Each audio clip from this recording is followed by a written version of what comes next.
एक माँ ने अपनी बेटी की शादी एक बच्चे के बाप से कर दी तो ससुराल में जाकर बेटी ने कर दिया ऐसा काम कि सब चकित रह गए। आज जैसे ही स्कूल की छुट्टी की बेल बजी, हर बार की तरह सबसे पहले 6 साल की गौरी अपनी कक्षा से बाहर निकली। इस समय उसके चेहरे पर अलग ही रौनक होती है। पूरे जोश और उत्साह के साथ दौड़ती हुई गेट के पास आई और अपनी दादी को ढूंढने लगी। लेकिन आज दादी कहीं नजर नहीं आ रही थी। वही गेट पर खड़ी हुई वह अपनी दादी का इंतजार करने लगी। अब तो सारे बच्चे स्कूल से जा चुके थे, लेकिन गौरी वहीं खड़ी थी।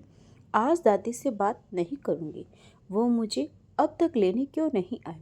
उसी समय पड़ोस में रहने वाली शर्मा आंटी उसे आते हुई दिखाई दी। वह गौरी को अपने घर ले गई। उनके घर के पास में से निकली तो अपने घर पर ताला लगा देखकर गौरी ने शर्मा आंटी से पूछा, मेरी दादी कहाँ है। तब शर्मा आंटी ने उसे बताया, तुम्हारी दादी हॉस्पिटल में एडमिट है। तुम्हारी दादी तुम्हें स्कूल लेने आ रही थी। तभी अचानक एक स्कूटर ने उन्हें टक्कर मार दी और उनके सिर पर चोट लग गई, इसलिए उन्हें हॉस्पिटल ले गए। तुम्हारे पापा का फ़ोन आया था कि तुम्हें स्कूल से मैं ले आऊं। शर्मा आंटी ने उसे खाना लाकर दिया, पर वह रोने लगी और बोली, मुझे मेरी दादी और पापा के पास जाना है। शर्मा आंटी ने कहा, खाना खा लो, फिर मैं तुम्हें ले चलूंगी। खाना खाने के बाद शर्मा आंटी उसे हॉस्पिटल ले गई। दादी बेड पर सोई हुई थी। उनके हाथ में और सिर में गहरी चोट लगी थी। गौरी पापा से चिपक कर रोने लगी। तब उसके पापा ने उसे चुप कराया और दादी से बात करवाई। सावित्री जी को होश आ गया था और 4-5 दिन बाद वह घर आ गई। नेहा, सावित्री जी की बेटी, भी उनके पास कुछ दिनों के लिए रुक गई। पर अब सावित्री जी के शरीर में पहले जैसी जान नहीं रही। उनके सारे काम नहीं हो पाते थे। अब सारे काम अमित करता था। उसकी ऐसी हालत देखकर अमित की माँ सावित्री जी बहुत चिंतित रहती थी। एक दिन उनके मन में विचार आया और अपने बेटे अमित से उसकी दूसरी शादी की बात की। लेकिन अमित ने इस बात से इनकार कर दिया। अपनी पत्नी माया की जगह मैं किसी को देने के बारे में सोच भी कैसे सकता हूँ। अमित बोला तो सावित्री जी ने कहा, बेटा, मैं तुम्हारी बात समझ सकती हूँ, लेकिन इस सच में से भी इनकार नहीं किया जा सकता कि इस उम्र में गौरी को माँ की ज़रूरत है और तुम्हें एक जीवन साथी की। लेकिन माँ, इस बात की क्या गारंटी है कि सौतेली माँ गौरी को उतना ही प्यार करेगी जितना माया करती थी। बेटा, तुम्हारी बात सही है, पर बेटा, शर्मा आंटी ने जो रिश्ता बताया है, मुझे लगता है वह लड़की ऐसा कुछ भी गलत नहीं करेगी, क्योंकि वह भी बेचारी किस्मत की मारी हुई है। वह भी बाल विधवा हो गई थी। गरीब माँ बाप की बेटी है, पढ़ी लिखी और समझदार है। ठीक है माँ, जैसा आप सही समझो। ऐसा कहकर अमित बाहर चला गया। सावित्री जी ने शर्मा आंटी को बुलाकर रिश्ता कराने के लिए हाँ बोल दिया। तब शर्मा आंटी ने अपनी बहन विमला जी को रिश्ते की बात करने के लिए कहा। आज विमला चाची गोपी के घर आई और गोपी की माँ को लड़के के बारे में बता रही थी कि तभी चाय की ट्रे लेकर जाती हुई गोपी के पांव एकाएक वहीं ठिठक गए, जब उसके कानों में पड़ोस की विमला चाची की आवाज़ पड़ी, जो उसकी माँ से कह रही थी, अरे संगीता, कब तक घर में बिठाकर रखोगी जवान विधवा बेटी को। अभी तो उसके सामने पूरी जिंदगी बची है। जब तक तू और परमेश्वर भाई साहब है, तब तक तो जैसे तैसे दिन काट लेगी बेचारी। लेकिन माँ बाप जिंदगी भर थोड़ी ही साथ देते हैं। फिर भाई भाभी का क्या पता, अच्छी भाभियाँ नसीब वालों को ही मिलती है। अरे तेरी गोपी इतनी नसीब वाली होती तो इस बिचारी के माथे पर विधवा का कलंक ना होता। पर दीदी, उस लड़के की एक बेटी है।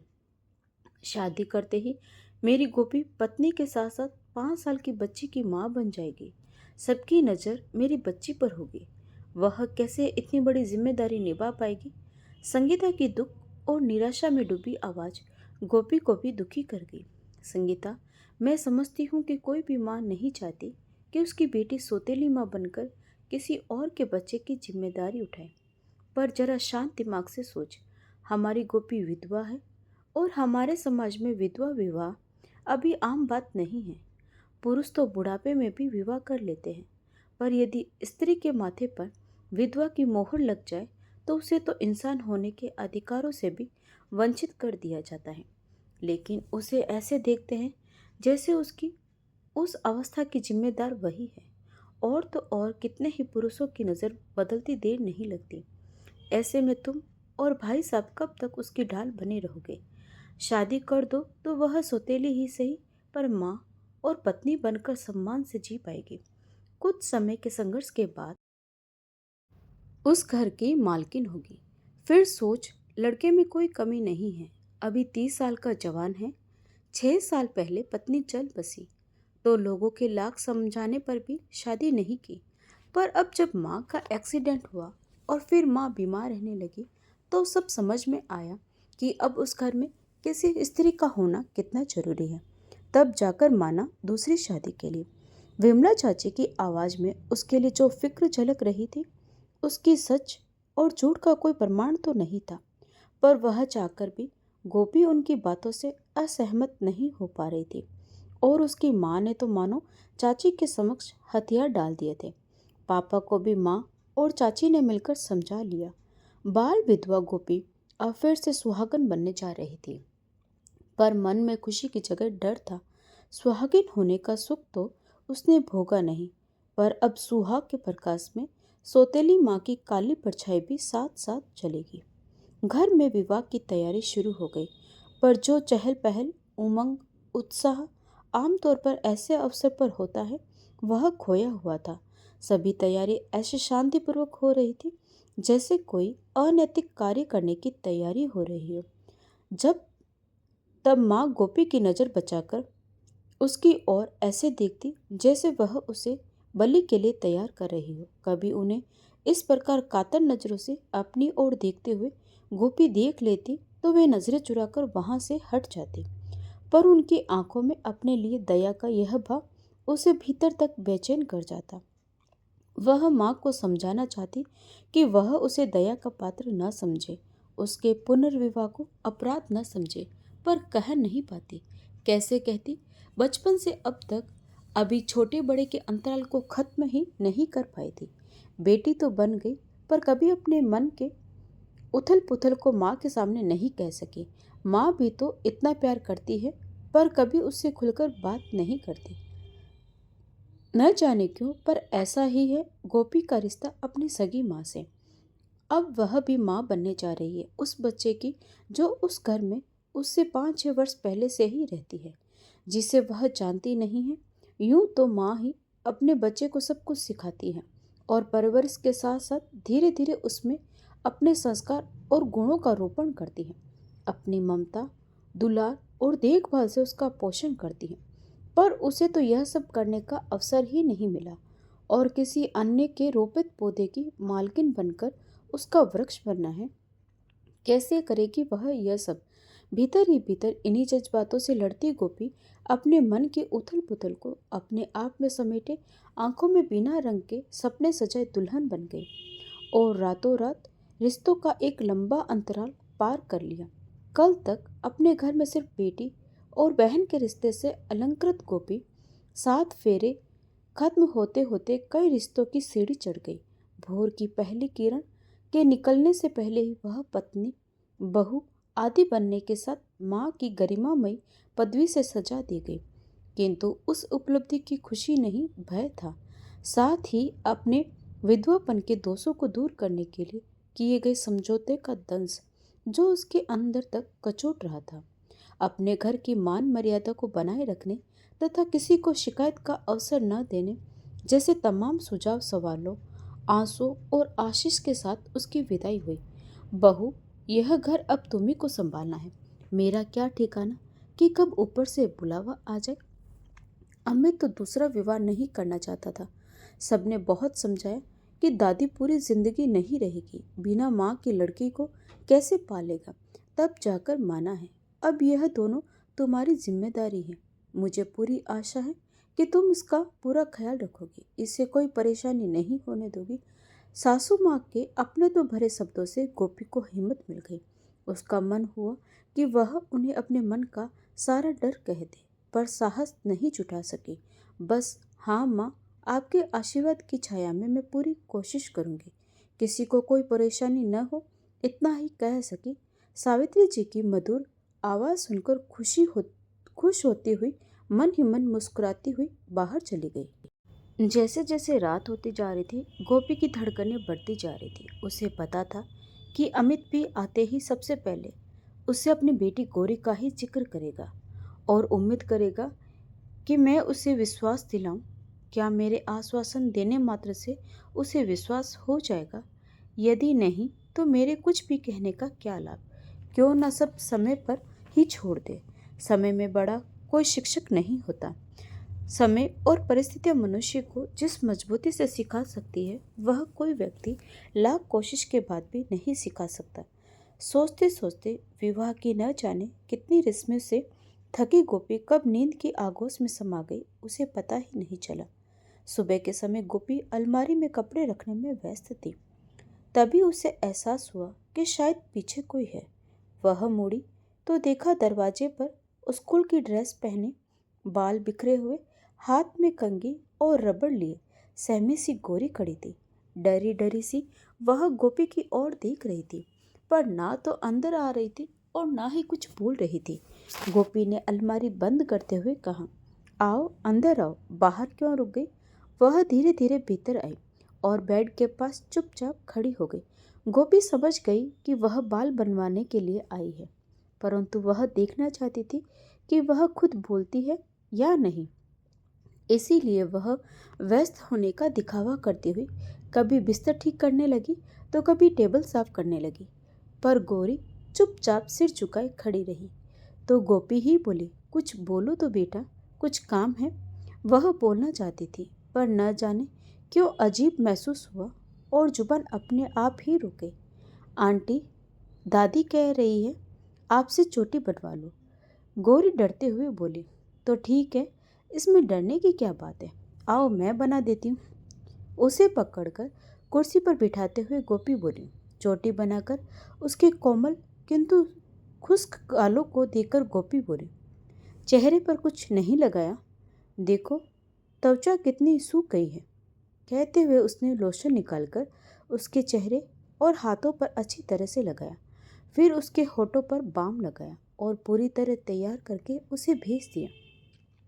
गोपी का अपनापन पाकर गौरी मन ही मन खिल गई, परंतु बाल सुलभ संकोच और अनजानपन के कारण कुछ कह न सकी। उसके चेहरे के परिवर्तन को अमित ने भी महसूस किया। अब रोज गौरी गोपी के पास आकर चुपचाप खड़ी हो जाया करती।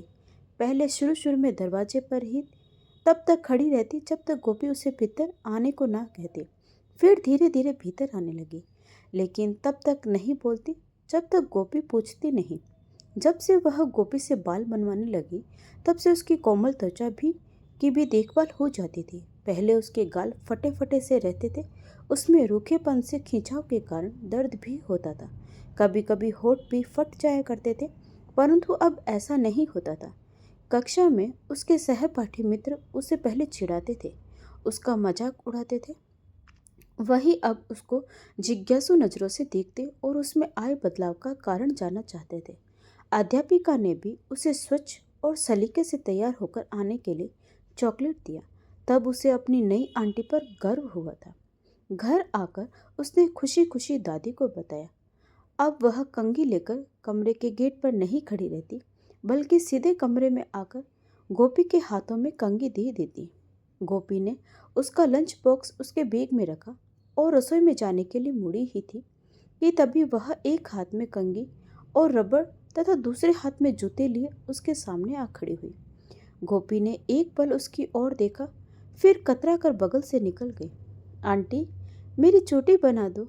गोपी को अपनी ओर ध्यान न देते देख गौरी साहस करके धीमी आवाज में बोली।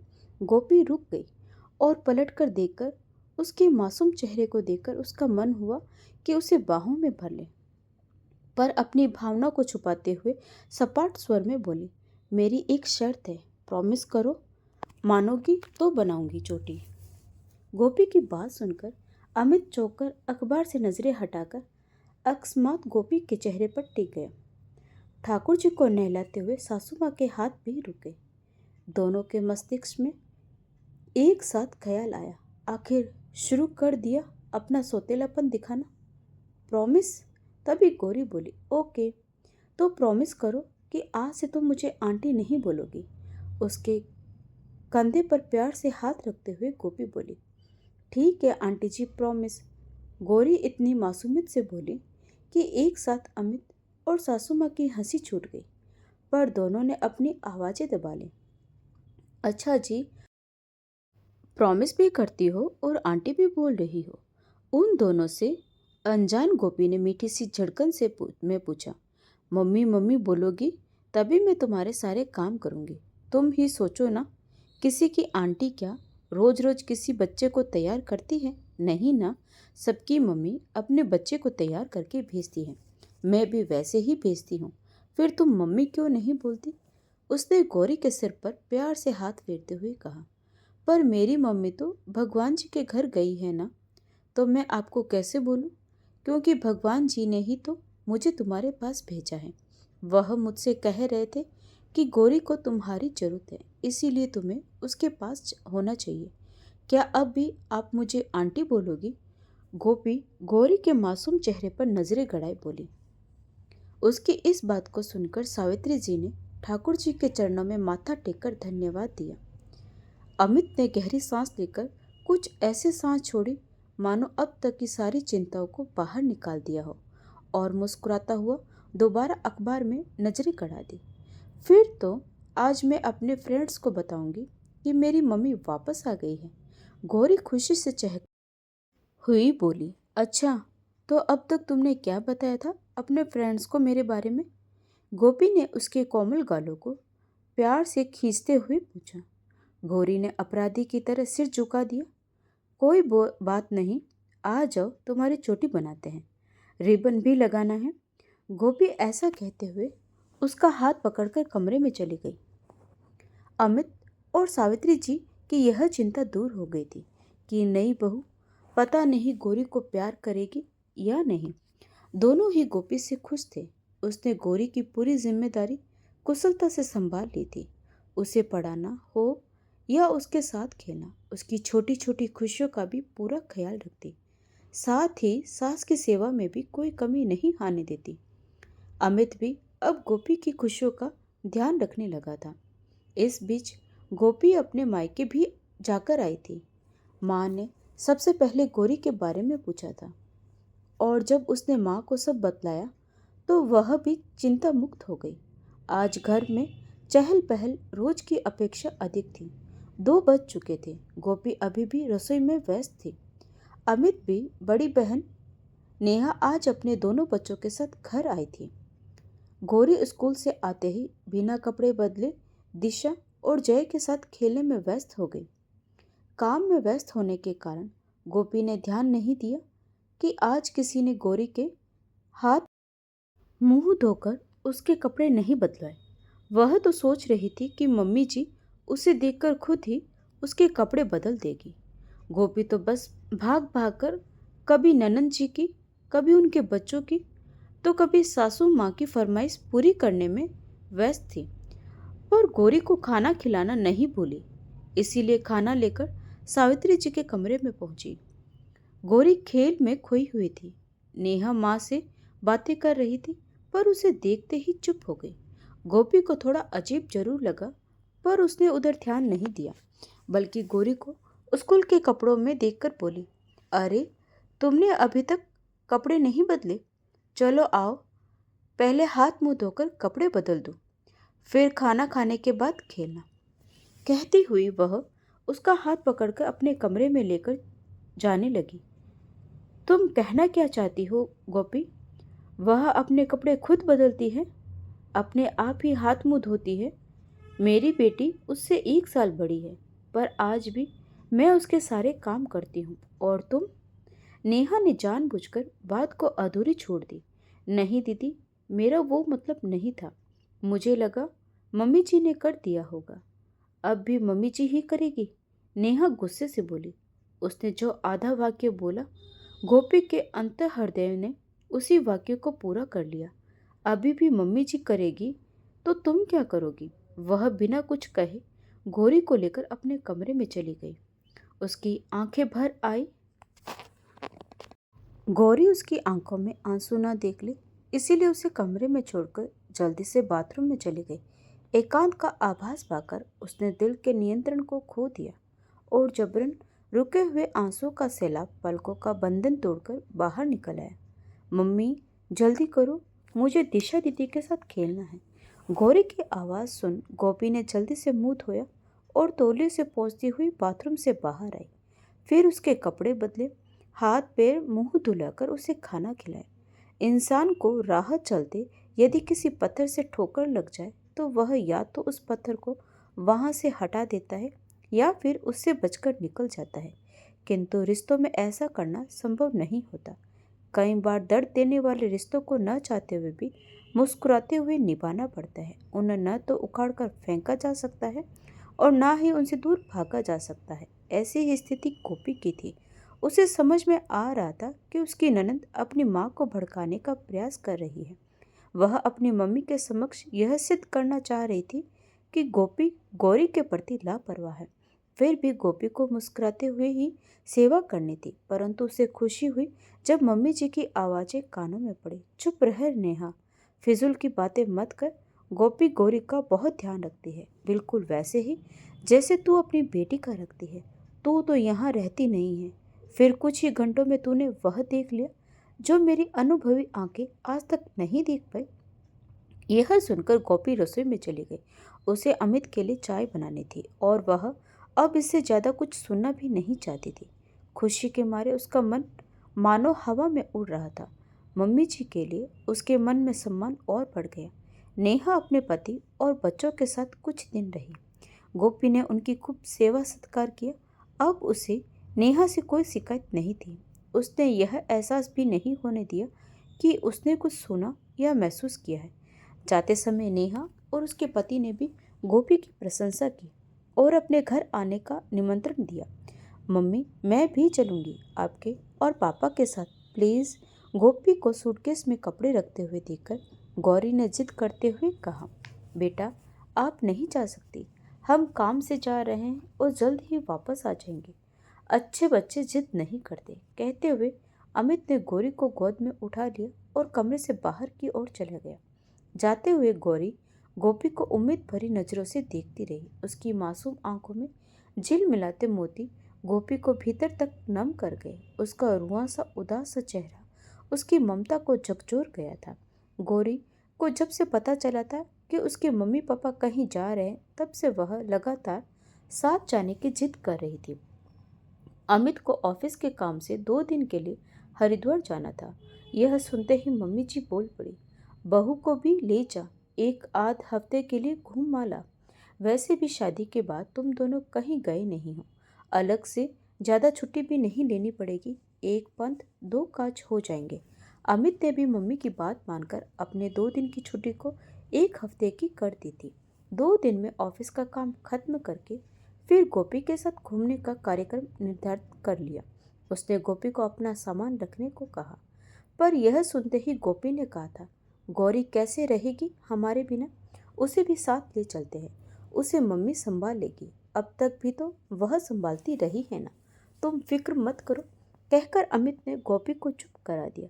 पर अब गौरी की वह विनीत आंखें गोपी की ममता को झकझोरने लगी थी। उसे महसूस हुआ जैसे सिर्फ गौरी ही नहीं, वह भी उसके बिना नहीं रह पाएगी। वह कपड़े वैसे ही छोड़कर कमरे से बाहर आ गई, पर हॉल में अमित नहीं मिला तो मम्मी जी के कमरे में चली गई। मम्मी जी, आप समझाइए ना उन्हें कि गौरी को भी साथ ले चलें। वह रो रही है, मैं उसे ऐसे छोड़कर नहीं जा सकती।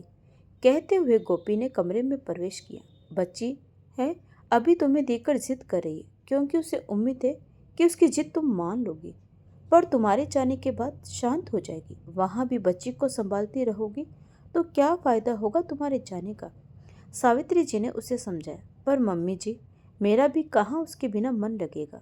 2 दिन ये ऑफिस के काम में व्यस्त रहेंगे और मैं अकेली होटल के कमरे में बोर होती रहूँगी।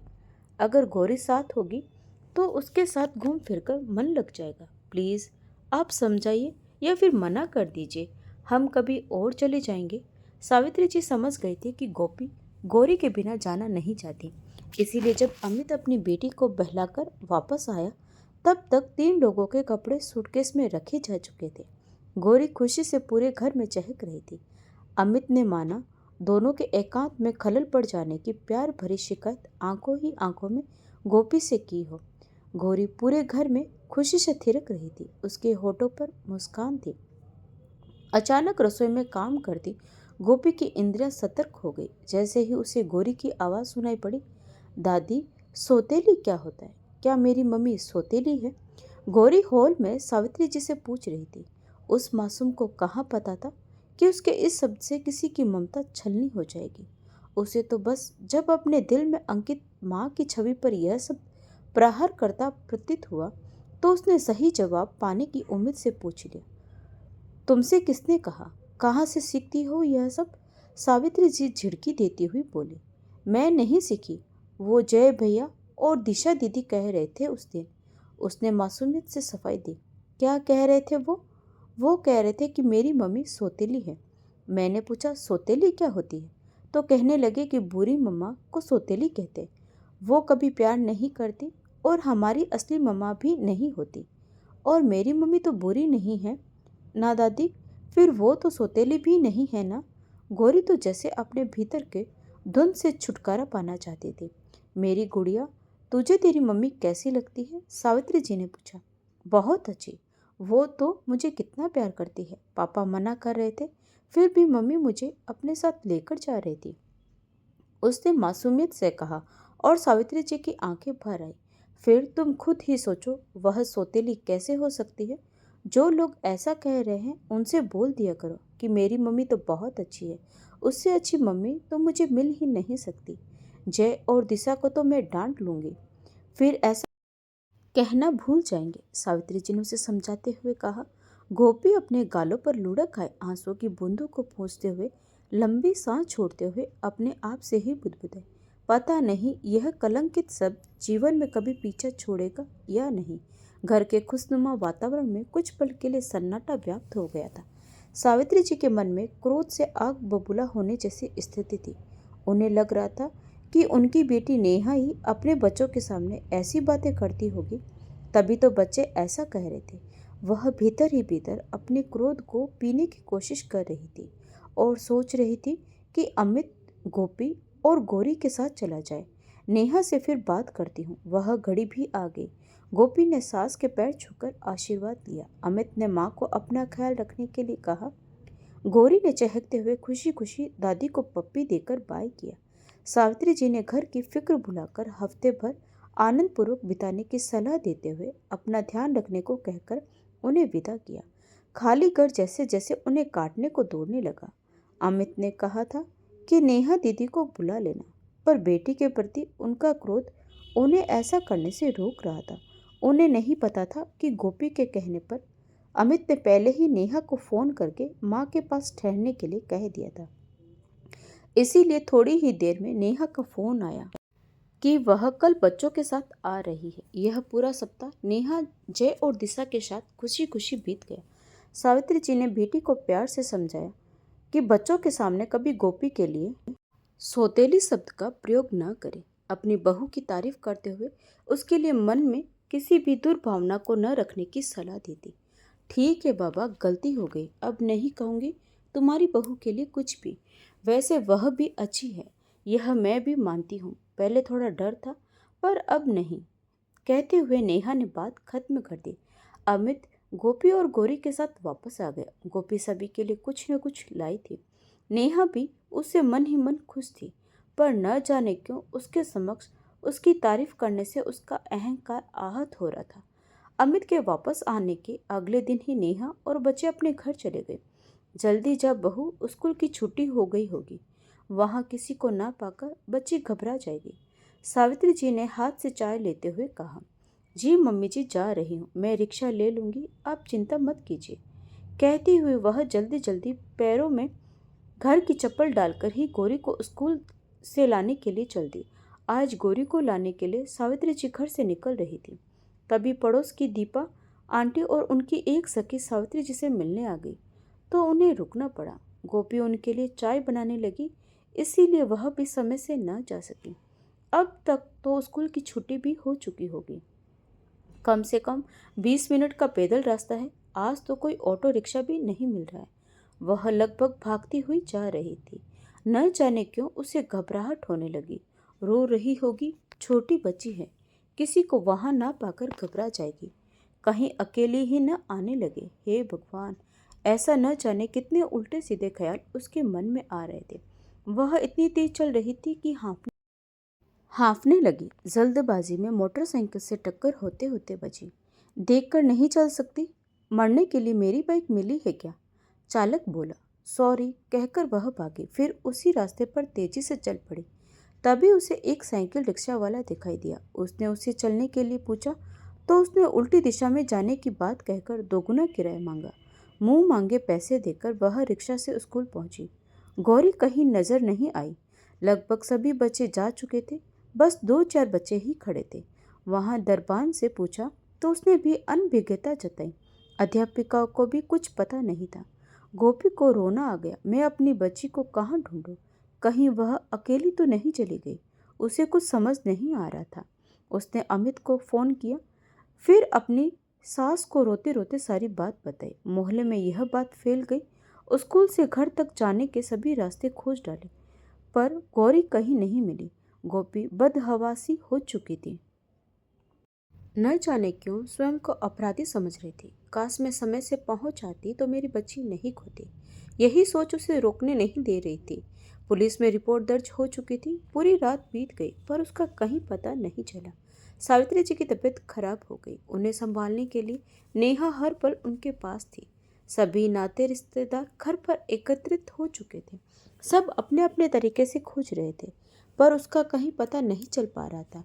कब रात बीती, कब सूरज निकला और कब सुबह के 10 बज गए, किसी को इसका होश नहीं था। अपनी माँ के कहने से गोपी दवाई लेकर सावित्री जी के पास गई। मम्मी जी, दवाई ले लीजिए।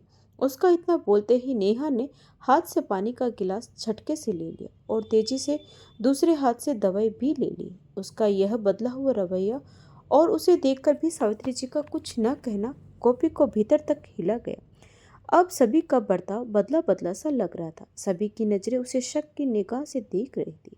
अब उसे महसूस हुआ कि रात से ही अमित ने भी उसे कोई बात नहीं की थी। कल तक उस पर प्यार लुटाने वाला परिवार आज पराया लग रहा था। वह सास के कमरे में आकर उनसे लिपट कर फूट फूट कर रो पड़ी। चुप हो जा बेटा, हिम्मत रख, गोरी मिल जाएगी। माँ ने उसे ढाढ़स बांधाने का प्रयास किया। माँ, मेरी बच्ची को कुछ हुआ तो मैं मर जाऊंगी। मैं नहीं रह सकती उसके बिना। रोते हुए गोपी बोली। किसी के पास कोई जवाब नहीं था। तभी फोन की घंटी बज उठी। वह हॉल की ओर दौड़ पड़ी। सभी को इंतजार था कि अगर किसी ने किडनैप किया है तो फोन अवश्य आएगा, पर माँ का हृदय न जाने कितनी आशंकाओं से घिरा हुआ था। सब इंस्पेक्टर की ओर देख रहे थे कि फोन उठाए या ना उठाए, पर तभी बेहाल सी भागती हुई गोपी ने फोन उठा लिया। हेलो, फोन टैप कर रहे हैं। इंस्पेक्टर ने इशारा किया कि देर तक बात करना। उधर से आवाज आई, तुम्हारी बेटी मेरे पास है, प्लीज मेरी बेटी को छोड़ दो। क्या चाहिए तुम्हें? मैं तुम्हें वह सब दूंगी, प्लीज मेरी गुड़िया को छोड़ दो। कहती हुई गोपी फूट फूट कर रो पड़ी। अमित ने उसके हाथ से फोन ले लिया। हेलो, उसके इतना बोलते ही दूसरी तरफ से फोन कट गया। किडनैपर बहुत चालाक है, इंस्पेक्टर ने कहा। उसने जल्द फोन काट दिया ताकि लोकेशन ट्रेस ना हो सके। अमित गोपी की ओर देखने लगा, फिर न जाने क्या सोचकर उसे पकड़कर अपने कमरे में ले गया और बेड पर बिठाते हुए कहा, मम्मी की तबीयत पहले ही खराब हो चुकी है, अब तुम अपनी तबीयत मत खराब कर लेना। संभालो अपने आप को, सभी कोशिश कर रहे हैं, उम्मीद रखो कुछ नहीं होगा मेरी बच्ची को। अचानक गोपी को मानो किसी ने जोर से थप्पड़ मारा हो। आपकी बेटी अमित? क्या वह मेरी बेटी नहीं है? मेरा मतलब यही था। इतना कहकर अमित बाहर जाने लगा। मुझसे क्या गलती हो गई अमित? क्यों सबकी नजरें बदल गई है? मेरी भी तो बेटी किडनैप हुई है, गोपी रोती हुई बोली। पर अमित बिना कुछ जवाब दिए चला गया।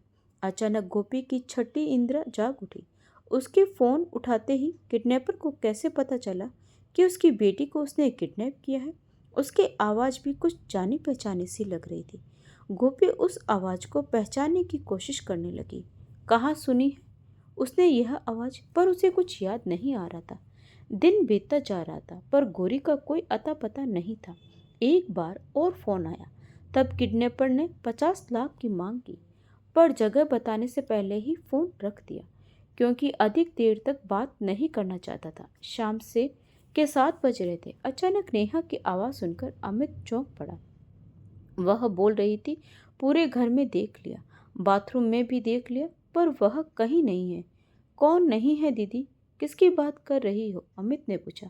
तुम्हारी पत्नी गोपी बिना बताए पता नहीं कहाँ चली गई है, यहाँ तक कि अपनी माँ को भी नहीं बताए। नेहा बिफर कर बोली। गई होगी कहीं, आ जाएगी, कहकर अमित किसी को फोन करने में व्यस्त हो गया। उसे 50 लाख रुपए का इंतजाम जो करना था। अमित ने फोन काटा तो देखा गोपी की 2 मिस कॉल आई हुई थी। उसने कॉल बैक किया। हेलो। दूसरी ओर से किसी पुरुष की आवाज़ सुनकर अमित किसी अनहोनी के भय से कांप उठा। हेलो, उसने कहा। मैं इंस्पेक्टर राजीव बोल रहा हूँ। क्या मेरी बात मिस्टर अमित जी से हो रही है? जी जी, मैं अमित बोल रहा हूँ। मिस्टर, आपकी पत्नी गोपी सिटी हॉस्पिटल में है, आप शीघ्र आ जाए, उनकी हालत गंभीर है। अमित के हाथ से फ़ोन छूट गया। पैर लड़खड़ा गए तो उसके जीजा ने तुरंत उसे संभालकर सोफे पर बैठाया। उसने अभी फ़ोन पर हुई सारी बातें बताई। नेहा और उसके पति को घर पर इंस्पेक्टर के साथ छोड़कर गोपी के मम्मी पापा और उसके रिश्तेदार के भाई के साथ अमित हॉस्पिटल पहुंचा। आईसीयू की ओर बढ़ते हुए अमित के पैर कांप रहे थे। अचानक उसके पैर जहाँ के तहाँ थम गए। गौरी आईसीयू के सामने बेंच पर बैठी हुई सुबक रही थी। अमित को देखते ही दौड़कर लिपट गई और जोर जोर से रोने लगी। पापा, मम्मी को कुछ होगा तो नहीं? प्लीज़ डॉक्टर साहब से बोलो, उनको जल्दी से ठीक कर दो। उसे सीने से लगाते हुए अमित बोला। कुछ नहीं होगा तुम्हारी मम्मी को, कहते हुए उसने गौरी को सावित्री जी की गोद में दे दिया और इंस्पेक्टर से बात करने लगा। अंदर डॉक्टर ऑपरेशन करके गौरी का रक्त स्त्राव रोकने का प्रयास कर रहे थे। इंस्पेक्टर ने अमित और गोपी के माता पिता को सारा वृत्तांत बताया। उसने बताया कि गोपी को फोन पर आवाज़ जानी पहचानी लगी, तो मस्तिष्क पर जोर देने के बाद उसका शक अपने पड़ोस में रहने वाली कमला चाची के किराएदार इरफान पर गया, जो उनके मामा का ही था और उन्हें वह जानता था। तभी गोपी चुपचाप बिना किसी को बताए अपने मायके गई, पर उसने राजीव को फ़ोन करके सारी बात बता दी थी और उनसे मदद मांगी थी। उसका मायका इंस्पेक्टर राजीव के कार्य क्षेत्र में ही आता था, इसीलिए उन्होंने भी मदद करने का आश्वासन दिया। गोपी अपने घर की पहली मंजिल के कमरे की खिड़की से चुपचाप इरफान पर नज़र रख रही थी। जब वह घर से बाहर गया तो उसने इंस्पेक्टर राजीव को फ़ोन करके बता दिया और इंस्पेक्टर उसका पीछा करने लगे।